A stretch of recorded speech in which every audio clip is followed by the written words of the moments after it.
So yeah, we're going to talk a little bit about just kind of the state of the VR fitness industry and some of the high level benefits. Not everybody has looked at it. In fact, I'm not an expert on VR fitness. My expertise is in location based VR. And so I wanted to really understand this better. And so what I did is I went out to the market and said, who are the leaders in this space? Who are people really that understand it the best? And so I went out and talked to Sonia Haskins, who writes for VR Fitness Insider, Dr. Jimmy Bagley, who's the associate professor of exercise. He's got a PhD in exercise and muscle physiology.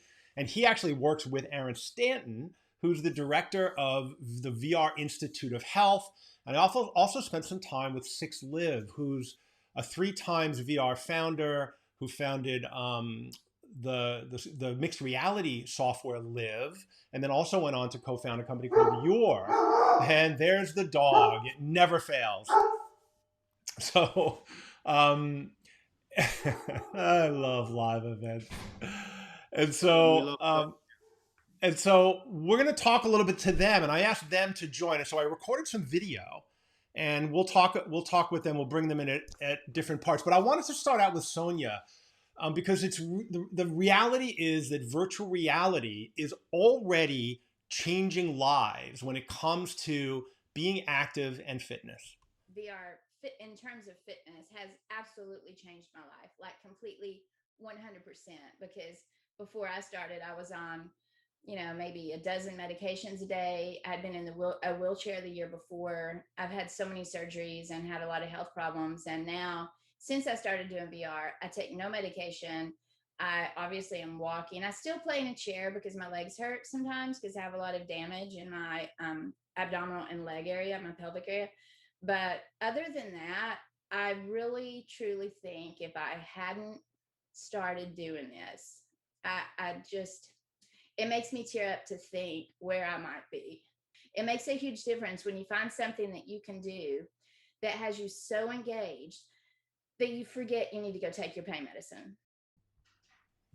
And that's a really powerful testimony. And I think this all started with Beat Saber. And I want to make sure we recognize what happened here. Beat Saber was really the first game. And it wasn't designed to be a fitness game, but it turned out to be a fitness game.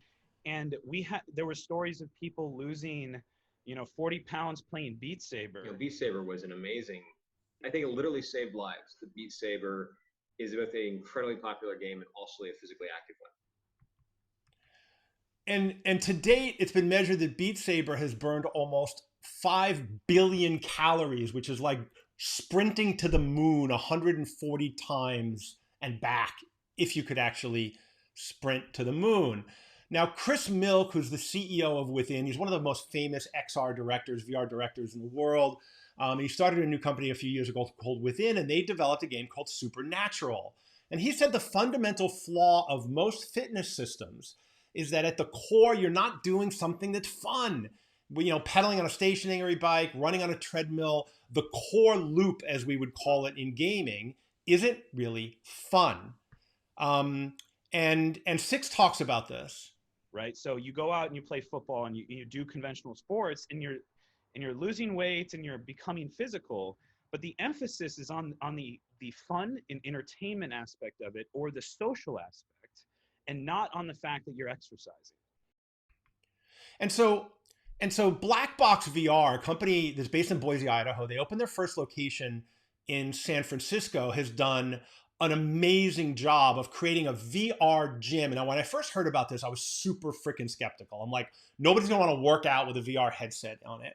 But what they've done is they've really gone deep into creating a game that's really distracting, that's really motivating, that gives you all of those kind of core loop things that apply addicting game technology, which most people would say isn't necessarily a good thing, into something positive that helps you get fit. Check this out.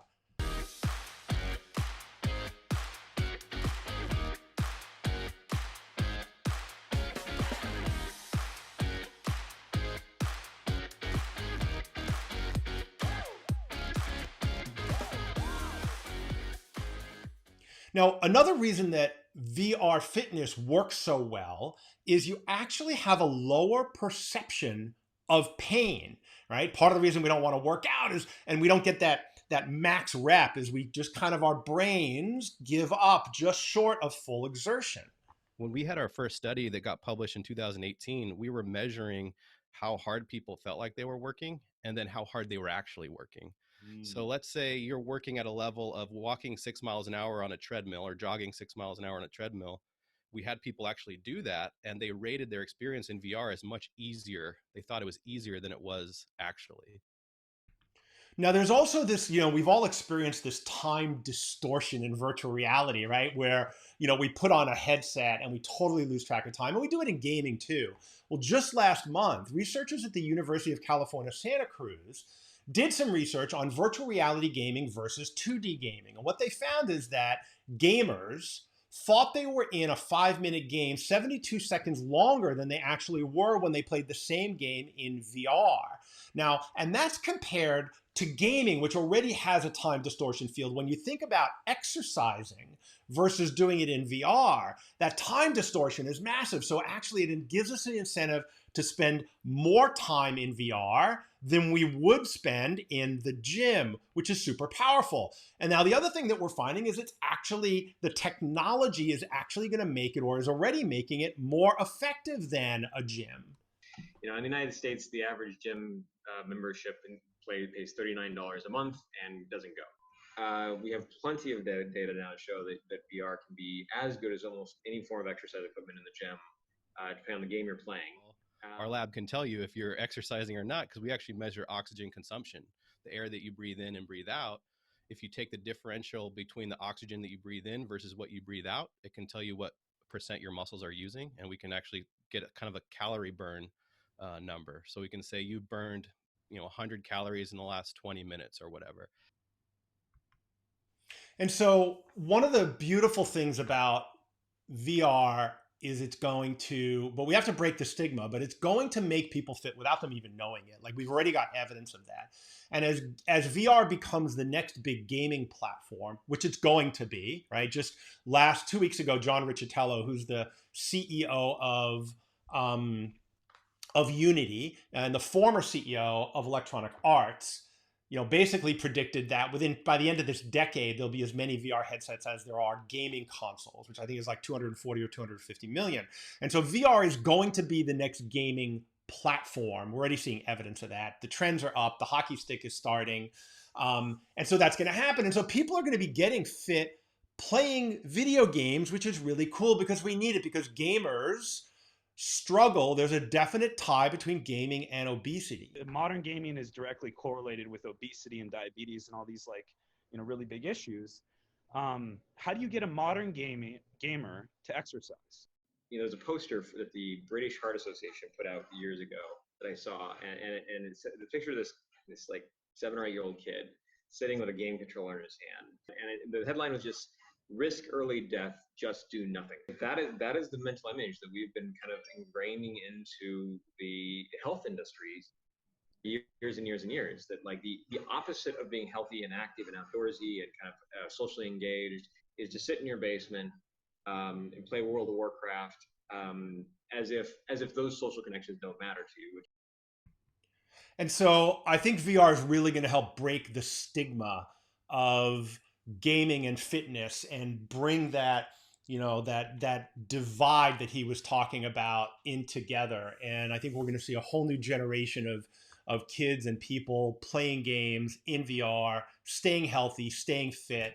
And I think it's a really great example. Like, there's a lot of areas that I have concern about VR and Facebook and advertising and addiction, but it's good to spend a little bit of time talking about the positives of virtual reality and how it's going to change fitness and gaming. And so, yeah, that's my view of the VR fitness world. I think we've got a really good group of presentations coming up, and then a killer panel at the end of this section. So let me throw it back to whoever's in the studio. I feel like I'm doing a remote TV broadcast.